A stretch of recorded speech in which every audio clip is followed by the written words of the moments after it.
wanted to make a video about a concept I recently read about in a book called Anti-Fragility. To not misspeak, I'm going to read this off. Anti-fragility is the property of a system or systems in which they increase in their capability or capacity to thrive as a result of stressors, shocks, volatility, noise, faults, mistakes, etc.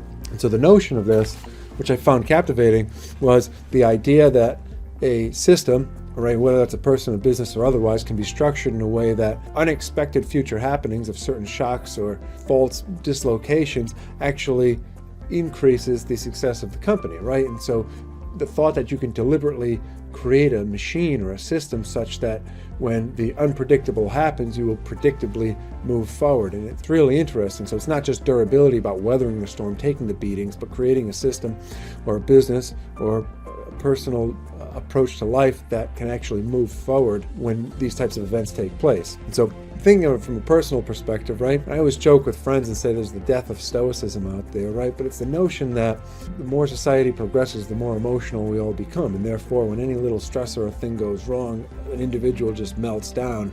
I think the notion, going back to Marcus Aurelius, Seneca, and the likes, the notion of stoicism was not to ignore emotions, but was to create a personal being that when stressors or things happened and the emotions were felt, that someone could create a personal system of moving forward that thrived in those circumstances. And look, that's a rant for another day, but looking at it from a business perspective, we work with clients to say, how do we define, or what components of the business have that anti-fragility? Now, whether it's in a sales perspective and you say, okay, when certain things happen out there, when certain markets dislocate or become fragmented, how does our sales process, system, and approach capitalize on those opportunities? Second, from an operational standpoint, right, how does your business pick up personnel? How does your business control expenses? How does your business capitalize, again, on shortages, on bloats in the market, things becoming scarcer, people becoming scarcer, things becoming more expensive, right? So figuring out how to not just play defense, but how to play offense as well. And another meaningful component is the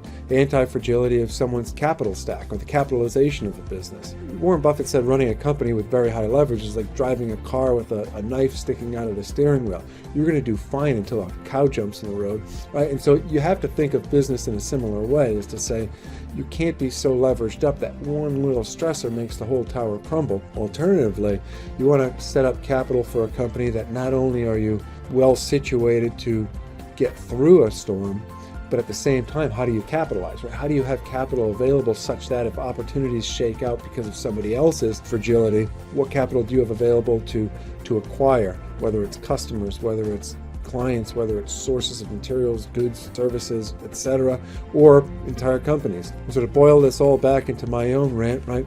Stoicism is not dead. Anti-fragility is important. Now, whether it's on a personal basis or whether it's for a company like we work with every day, from a sales, operating, or capital perspective, how do you create a system that not only can endure hard times, but sprint forward in them, take advantage of opportunities, find those opportunities in the first place, and then capitalize on them? So that's the thought for today.